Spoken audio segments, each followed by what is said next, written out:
The CBS Radio Mystery Theater presents...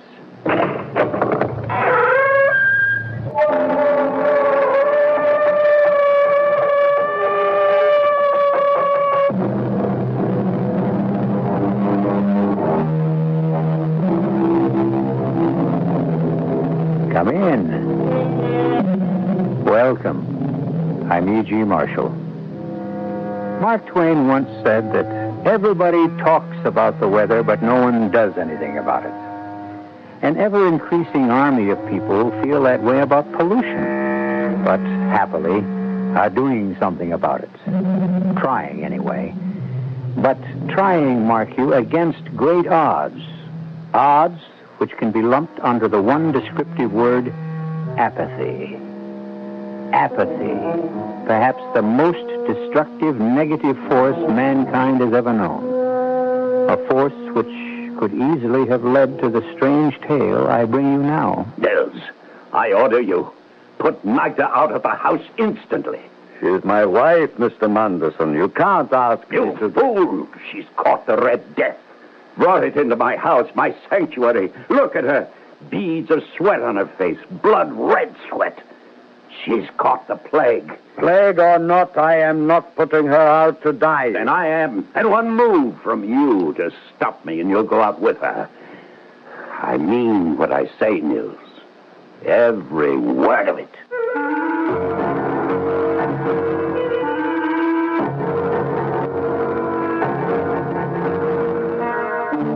Our mystery drama, The Masque of the Red Death, was especially adapted from the Edgar Allan Poe classic by George Lothar and stars Carl Swenson and Staats Cotsworth. I'll be back shortly with Act One.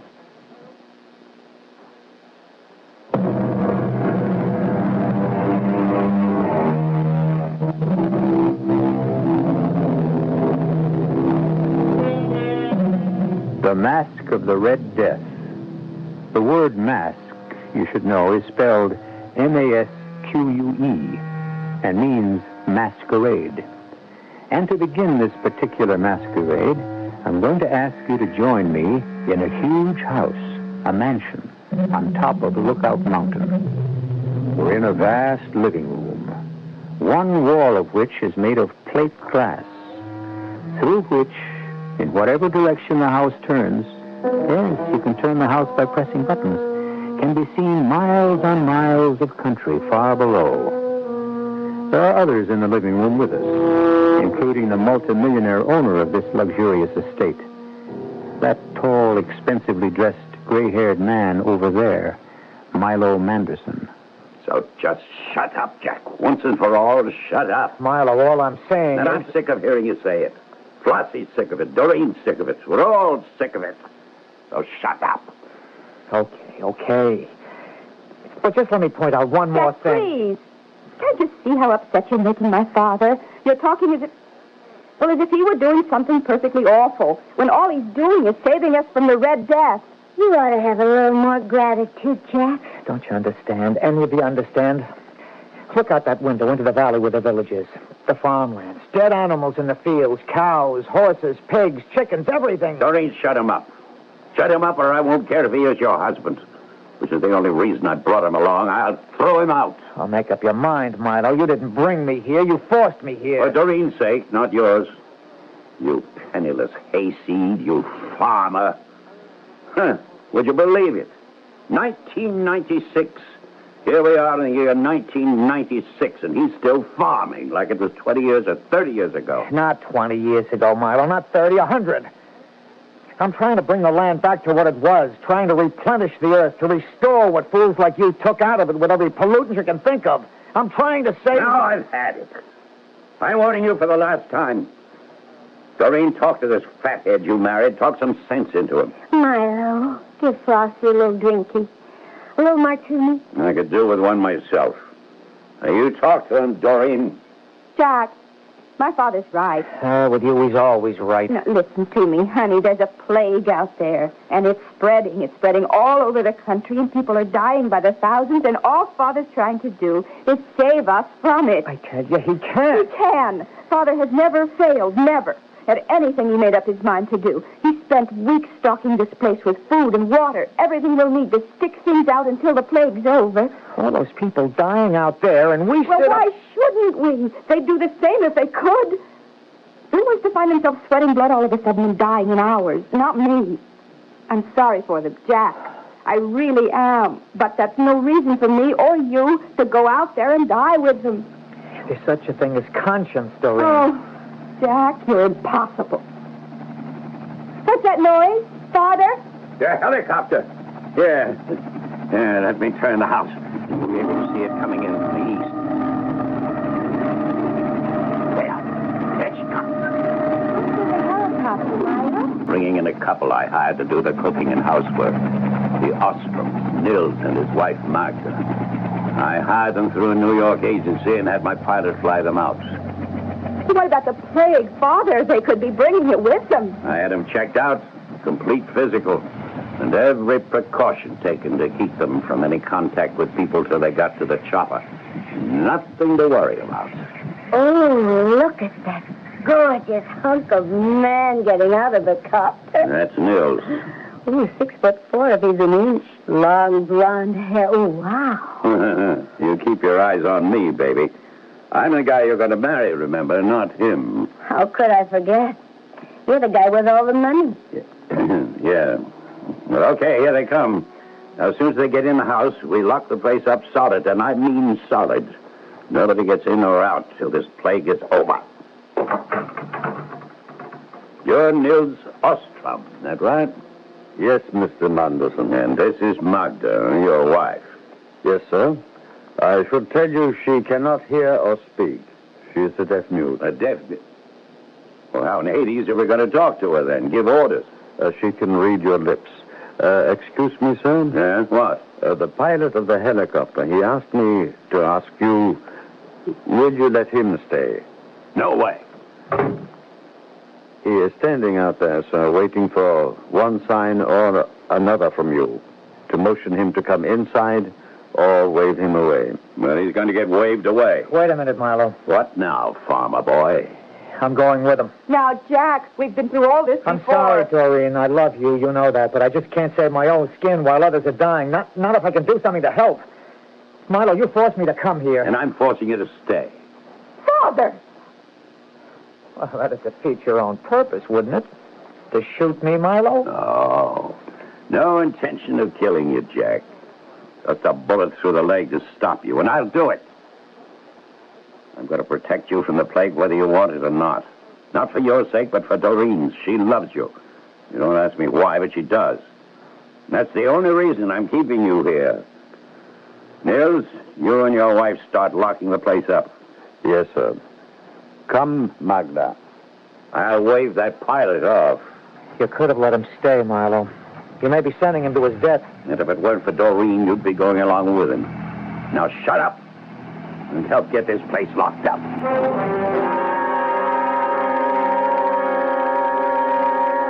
Oh, well, here you are, Jack. Milo sent me to find you. Everybody's at the dinner table but you. Just leave me alone, Floss, huh? Sure. Only, where does it get you? Sitting in the dark, building. Look down in the valley, where the village is. Okay, Jack. I'm looking. What do you see? Not much. I mean, it's nighttime. There used to be a lot of lights down there. Like, you know, people in their houses doing whatever people do in their houses. But in the week we've been here... Hey, has it been a week? Yeah, a week. Well, anyway, since we've been here, at least half the lights have gone out. They didn't go out, they burned out. People died of the Red Death, and the lights just burned out. Tough. Is that all you can say? Tough? But you realize what's happening out there, not only down there in the village, but all over the United States, Canada, the world. Jack, there's something you've got to understand about little Flossie. Up here in the head, nothing. Down here, and here, plenty. But up here in the head, oh, forget it. And that's why, when this is all over, Milo's going to make me wife number 4. Only you know something. No, what? Well, I've been listening. All this week, I've been listening to you. And it kind of gets through to me that, well, maybe you got something. Tell me about what you're all wrapped up in. This orgasmic farming thing. Organic. You wouldn't be interested. So why am I asking? Well, it's simple. It's like a bank account. Well, that I know about. All right. So, if you take out more than you put in... No bank account. Overdrawn. For me. Exactly. So... Well, it's simple. The land, the earth, where all the world's food comes from, it's a bank account. Now, unless you want to be overdrawn, you got to put back in what you take out. Well, the world has been taking out and never putting back in. The land is bankrupt. It's overdrawn. It's poor, not rich anymore. So what comes out of it is poor, not rich. So no matter how much people eat, what they eat is practically worthless. Oh, no. You follow me, then? Like a tiger. If what we eat is worthless, and then we get sick. We get sick. The air gets sick. The waters get sick. And then we get what we've got now, the plague or the Red Death. Oh. So him, Milo, what he's doing, trying to save us from the Red Death. Well, what good is it? I mean, if the plague stops, like he says it will. It will, but there'll be others, worse. They're God's way of saying, man, you're overdrawn. Lost. Uh-oh. Lost. Milo's looking for me. I'm supposed to find you and... right here, lover, right here. Now, what is this? You and the farmer boy in the dark. Talking, dog, just talking. I sent you to look for him, get him to the dinner table, and you sit here in the dark just talking. Well, I gotta talk to somebody. You're never in the mood. Not for that. Well, what's so interesting in him? Well, he was telling me about organic farming and how it could save the earth from going bankrupt. No, not that again. Come on, dinner's getting cold. You heard me, Jack. No, I'll stay here, Milo. Oh, come on, Jack. You ought to eat. Keep up your strength. On that food, it's practically worthless. Well, just to keep me company, then. We can talk some more, and I like talking to you. Yeah, that's about all Farmer Boy can do, talk. Anybody can talk. I act. You just remember one thing, Flossie girl. I'm the one that's saving you from the Red Death. Yeah. Only, answer me a question, Milo. Sure. Saving me. For what?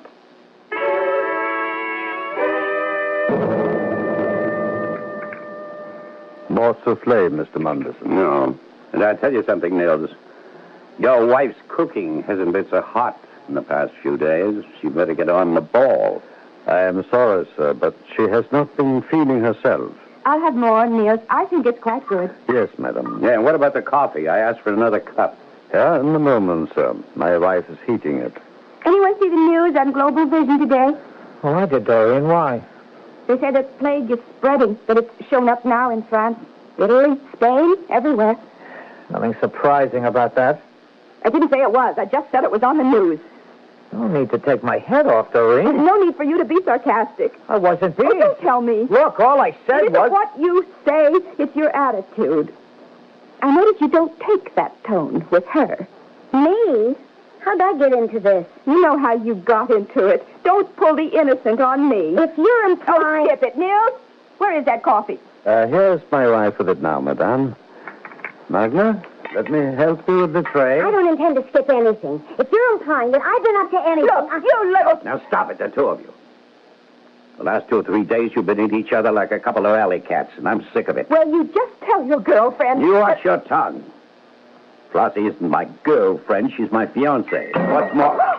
What the devil? Sorry, sir. I'm very sorry. My wife, the tray slipped from her... Magda!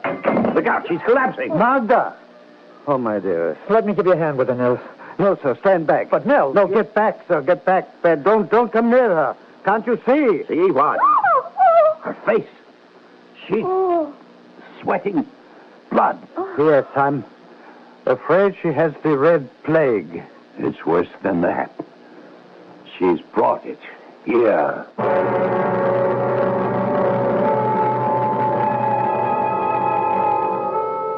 So, in spite of all precautions, the Red Death invades Milo Manderson's sanctuary, his barricaded retreat atop Lookout Mountain. And you ask me, another disease has invaded the mansion. Jealousy.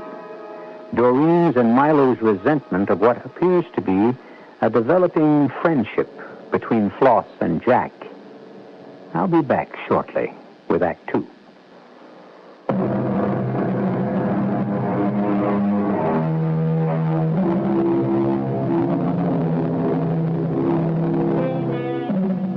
As ye sow, we are told in the Bible, so shall ye reap. It would appear that multimillionaire Milo Manderson is on the threshold of doing some reaping. He thought himself and his few chosen companions safe from the plague of the Red Death, secure in his isolated retreat atop Lookout Mountain, the world and the spreading death in it barred from his door. Not so. Magda Ostrom, wife of Mills, the couple Manderson brought to do the menial work of the household, has just collapsed. Get her out. What? Get her out. Out of this room, out of this house. Oh, now cool it, Milo. The woman's dying. And we're not dying with her. Ah! Father! Don't start breaking The things. money I spent to protect us, the precautions I took, weeks of thought and preparation. To doctors. How many doctors did I send them to examine them and check them out, make sure that they were free with a price? Father, get hold of yourself. Now she comes down with it in my own house. This sanctuary, I nearly killed myself to make ready so we'd all be safe. Get her out of here. You can't ask me. Get her out. I will not. No, Mr. Manderson, I will not. Magda is going to die, but she is not going to die alone. Then die with her. Milo, no. Get out of my way. Give me that gun. Father! Here. Stop it. All of you, stop it. Oh, now you're giving orders. You. Shut up and listen. My wife is trying to say something in sign language. Yeah, Magda. What? No. How about my darling? Very well. What did she say, Mills? She said there is no hope for her, and there is no sense in two of us dying. What's she doing? Where's she going? Out of the house. To die alone. Goodbye, my dearest. Goodbye.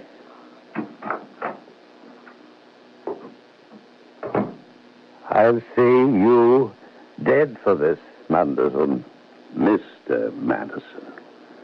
And I'm not scared by threats. No threat, Mr. Manderson.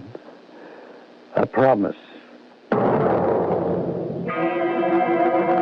Business has been brought to a virtual standstill throughout the world. Here in the United States, countless thousands who tried and are still trying to leave the congestion of the cities for what is considered the relative safety of rural areas Shut that thing are off. blocked by military and local I said police. shut There that are thing riots off. in the... Oh, look. The Red Death. He's got it. His face. Red. With sweat. All right, I'll shut it off. The sight of death becoming too much for you, Mr. Manderson? Shut up. I'm sorry, sir. I thought perhaps the sight of my wife's body lying out on the patio where she collapsed and died. Niels, you'll go too far, I warn you. I'd shoot you now if we didn't need you. Need me? For what? Are you also incompetent, so helpless you can't do for yourselves? The ladies can cook? Me? I can't boil water. And I don't intend to. That's what you are paid for. You are so like your father, madame. You think everything can be bought, even life. Now, you look here. Since your wife died 2 days ago, you've been acting like... Well, like anything but the servant you are. Now, you just cut it out. You just remember your place. Remember who and what you are. Do you understand me, Miss? Totally, madame. Is there anything Madame wishes before I go to make up the beds? Not at the moment, but when there is, I'll let you know. Thank you, Madame. Now, that's the way to handle a servant. Nice going, Doreen. I'm proud to call you daughter. Well, I'm not proud to call her wife. The man isn't himself. He's broken with grief. He loved his wife. He saw her go to her death alone. He watched through this window as she collapsed out there on the patio and died before his eyes. And you treat him as if he were nothing, the way you treat me, treat Floss. I thought you'd become Flossie's champion, and now I know. All I'm saying is you It's can't... too much, as usual. You've got a big mouth and a head stuffed with hay. The trouble is here, we're bored. That's the one thing I didn't think of, that we'd get bored. We've been cooped up here for nearly 2 weeks now. 9 days. Will you please shut up? Well, 9 days isn't 2 weeks, is all I'm saying. I can take care of that. How, Father? Well, I don't know yet. I'll think of something. Meantime, how about some bridge? Not me. Sorry, Marlo. Just a bridge. Well, then how about... blazes with it. I'm going up to the solarium to get some sun. I'll go with you, Father. Jack? No, I'll stay here. With Flossie, of course. Yeah, we'll have the orgy I've been planning for weeks. I wouldn't be surprised. Join me in an orgy, Floss? But you know something? What? I have joined you. What do you mean? Well, me, I'm no great brain, but I'd have to be a dope not to... Well, anyhow, begin to realize that you're right. Milo and Doreen, they're wrong. Oh? If you mean it, what you keep saying all the time, that is. You mean... Well, like the world's gone to hell. It's become a cesspool, you called it. Yeah, cesspool of corruption. But it can be cured, brought back to what it was once. Pure and clean and beautiful and healthy. You mean it when you say you want to get out of here and go out there into the world, right into the middle of the plague, whether it kills you or not, so that you can do all you can to help people build a brand new world? Yeah, I mean all that. But I can't get out. Milo's got the keys to every door. The windows are unbreakable. I could get the keys. Easy. You do that? You're with me, not him? I never was with him. It was a deal, kind of, you know. Yeah. So what do you say? Well? That means leaving Doreen. Oh. You still got a thing for her, huh? I never lost it. Oh. Well, you got decisions to make. Leave Doreen and do what you believe is right. But don't leave Doreen. And don't do it. A decision I don't think you need make, Mr. Reynolds. Not yet. Mills. I apologize. I overheard something of what you've been saying. Whatever your decision, it would be foolish for you to go out into the world right now, sir. You think so, Mills? I know it, sir. The plague is reaching its height. In a few days, it will begin to break and then recede.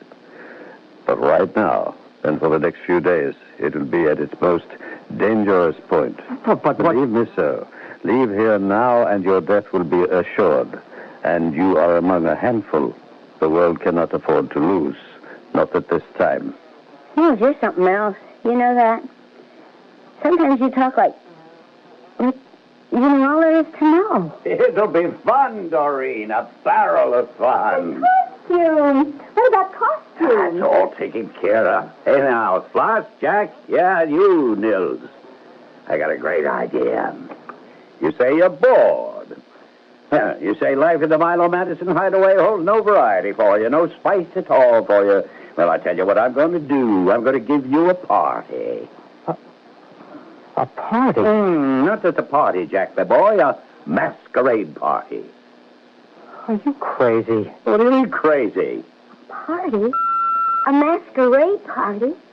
When out there, the world is dying. Milo, it's obscene. You see, Doreen, I told you. Beat my brains out thinking of something to liven things up, to keep us from going nuts with boredom. Where do I get? Where? You don't go along with the story, and you don't. Well, I didn't at first. But then he changed your mind. What if he did? At least he's doing something. All you do is talk. That's all I can do. Locked in here, a prisoner. What more can I do? Something, I don't know, but something. Don't just talk. Do. All right, I'll do. Milo, you take your masquerade party and stuff it.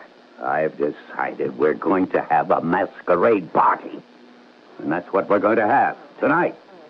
And you're going to be in it, you and Flossie. Floss, you go along with this? No. Now, look, you little... Tramp? Is that what you're going to say, Milo? Don't put words in my mouth. Don't you put thoughts in my head. Thoughts I wouldn't rather think. Look through that window. There's death out there. All around out there. A masquerade party. How could you think of it? How awful could you be to even think of it? We are going to have a masquerade party. And we're going to have it tonight. If it's the last thing I do. It will be. What? It will be the last thing you do. What do you mean by that? I mean, I understand why you decided to have a masquerade party. 2 days ago, when I held my dying wife in my arms, I told you what I thought of you. And no servant, no lackey, ever told Milo Manderson the truth since the day Milo Manderson realized he had made his first million. Before that day, you, Milo Manderson, you, still retained some shreds of humanity. But on that day, and ever since, oh, God, I call on you. What has this mortal become? He's crazy. Look at him. Arms outspread. Looking up at the ceiling, calling on God like he knew him. He's out of his head. Hear me now, Milo. Miss... Milo! Hear me. It's revenge you're after. I told you the truth. The truth of not what you are, but what you have become. God made you beautiful. You have made yourself ugly.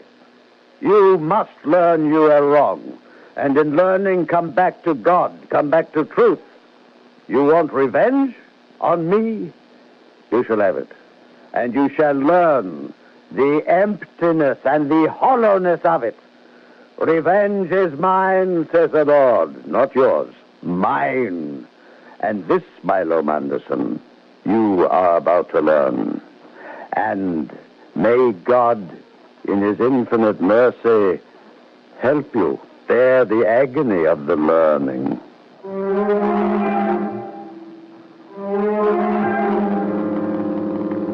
A strange speech, surely. Nils calls on God as if, as if he knew him as intimately as I know you. And we do know each other, you and I, very well indeed by this time, don't we? Ought to. Been together a long time. Pleasant time for me, anyhow. Hope for you, too. Back shortly with Act 3.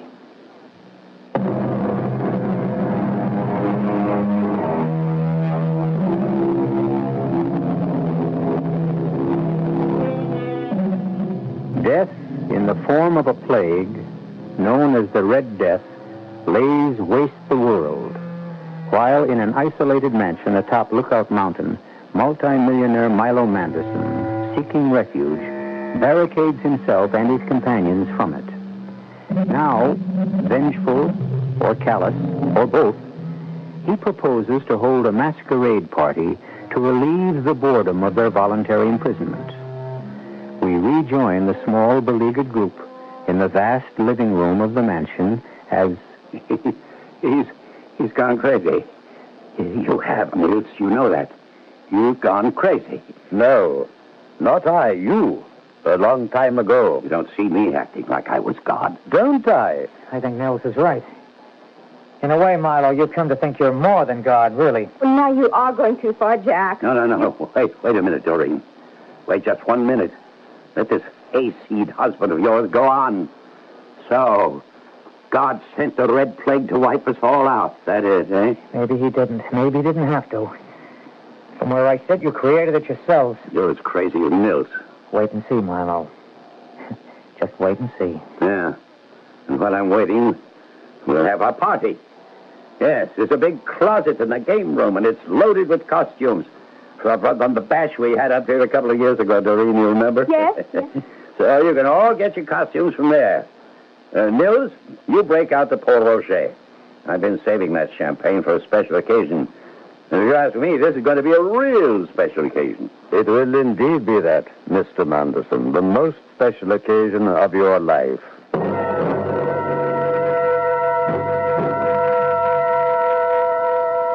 Jack, Yes, Doreen. hook me up and back. This Marie Antoinette costume is hard to manage. Oh, okay. You look handsome. That black and white domino. What kind of mask? Black or white? Black. Oh, romantic as well as handsome. And sulky. Sullen. Worried is the word, Doreen. Very, very worried. Oh, now, don't tell me that little act Nils put on, that performance of stretching his arms wide and crying out to God. Don't tell me it got to you. The way it got to you? To me, I thought it as laughably ridiculous as my father did. Your father He's did... only trying to save us from the Red Death, Jack. And it's about time you gave him some credit for it instead of insulting him every chance you get. I'm not insulting him. I'm trying to wake him up. I don't know why it is, no matter how I try to keep things pleasant between us, you always manage to start your eternal harping on pollution. I'm sorry, Doreen. Oh, you're always sorry. But that doesn't help. You ruin everything, just as you're trying to ruin my fun. Fun? How can you talk about fun? Because I need fun. That's why, because my father's right. We're going house crazy with boredom, and I don't see how a few hours of fun will change anything in that world you worry so much about, one way or the other. The music is starting. Oh, let's go down. Jack, please, for once, let's enjoy ourselves.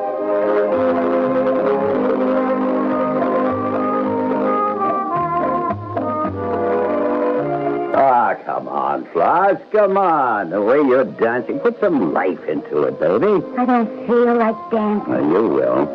All he needs a couple more glasses of champagne. Soon take care of that. Now, say one thing for Nils. He may be batty as a bedbug, but he's a good servant. This Port Roger is perfectly chilled. Okay, honey. Another glass for you, and another for me. Bottoms up. I can't. How can you? How can you? Don't cry, Floss. Don't cry. I can't help it. How can I try to be happy with all that's out there beyond that window? Be happy? You want to know the truth? I'll tell you. The truth keeps crowding in on me, pressuring me, trying to suffocate me. But I push it away. Because if I didn't, it would suffocate me. Flossie, the truth is, way deep inside me somewhere, I'm scared. Scared?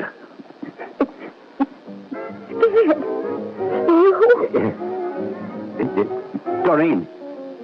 Jack. Well, welcome to the party. Oh, and look at you, sweetheart.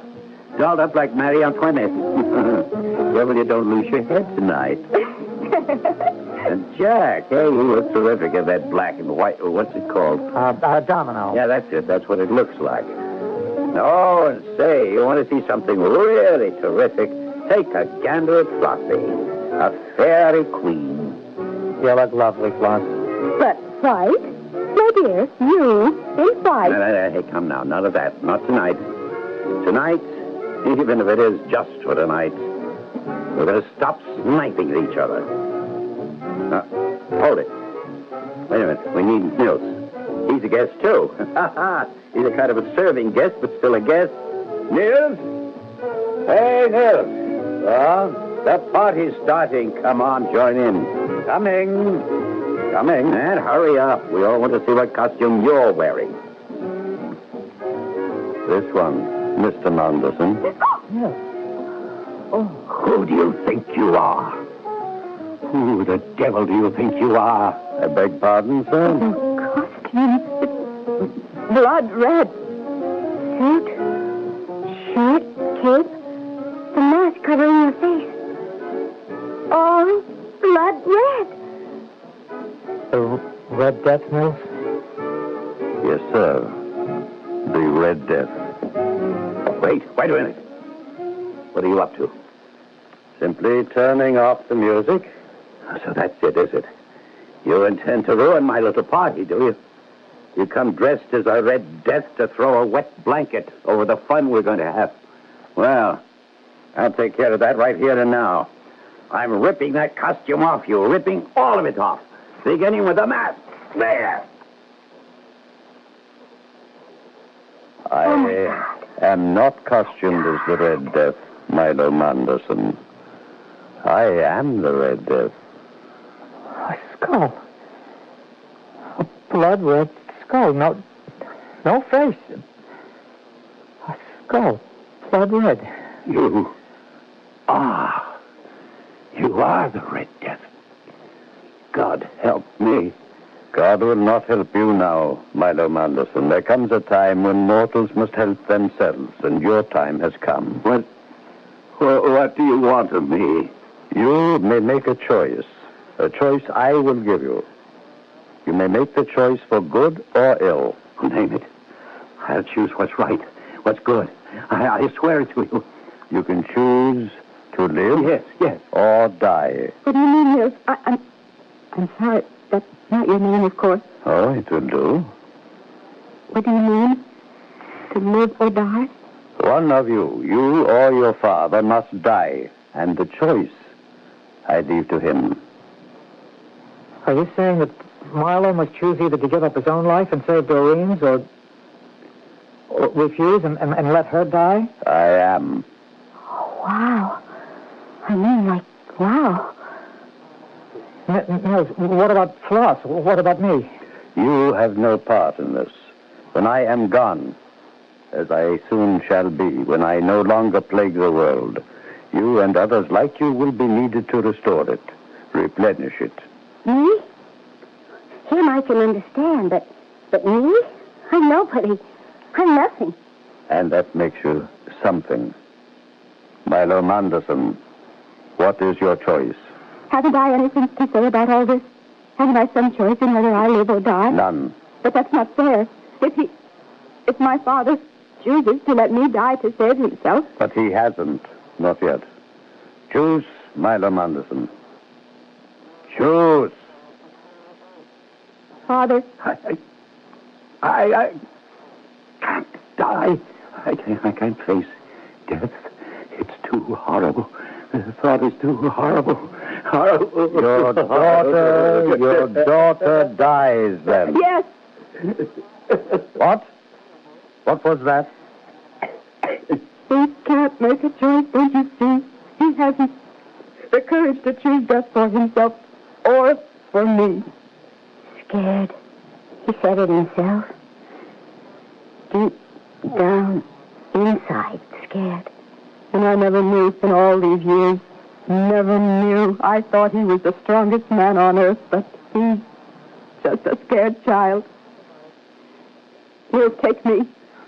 He must make the choice. Choose. Choose. No. Take her. Take Doreen. She offered, didn't she? She's not afraid. But I am. Look at me. Look, I'm sweating with fear. Look again. You're not sweating with fear, but with death. Red. Remember, I sweat. Blood. Red. Stricken, Milo Manderson. Stricken with the Red Death. But why?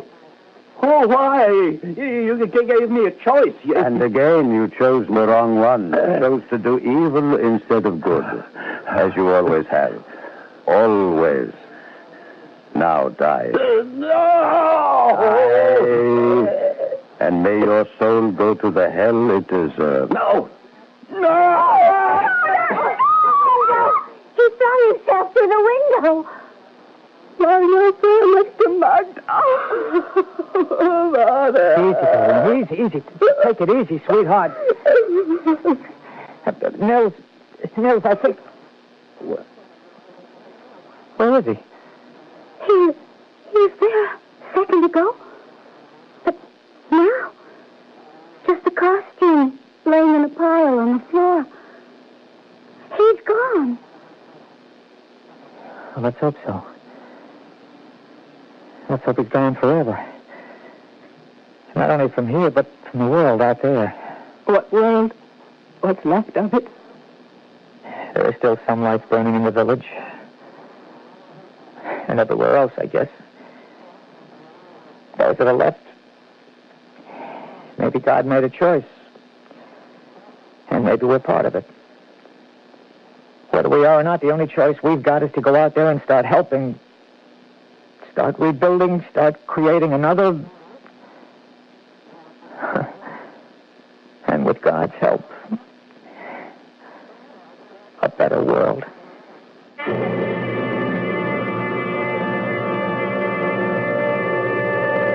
So ended the mask, the masquerade, if you will, of the Red Death.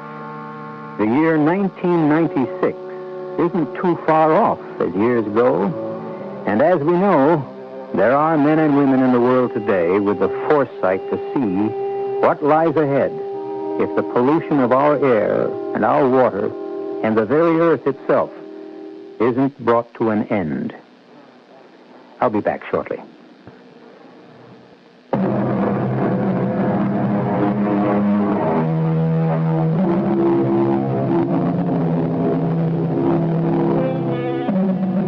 The strange tale I've just brought you was an allegory, a story designed to symbolize a message, a truth.